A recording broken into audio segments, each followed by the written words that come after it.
Hi welcome back to my channel. ఇక్కడ మీకు కనిపిస్తున్న train Uday double decker express. ఇది మనకి గుంటూరు నుండి విశాఖపట్నం వరకు వెళ్తుంది.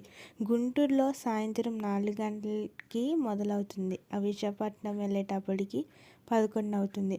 ఇక్కడ లోపల చూస్తే మనకి చాలా లగ్జీరియస్గా, చాలా బ్యూటిఫుల్గా ఉంటుంది. సీట్స్ కూడా చాలా కంఫర్ట్గా ఉంటుంది. ఇది మనకి ట్రైన్ ఆన్ టైంలోనే రీచ్ అవుతుంది. ఈ ట్రైన్కి చాలా తక్కువ స్టాప్స్ కూడా ఉంటాయి. ఆన్ టైంలో వెళ్ళాలనుకునే వాళ్ళకి ఇది బెస్ట్ ట్రైన్ అని చెప్పవచ్చు. ఈ వీడియో నచ్చినట్లయితే లైక్ చేయండి.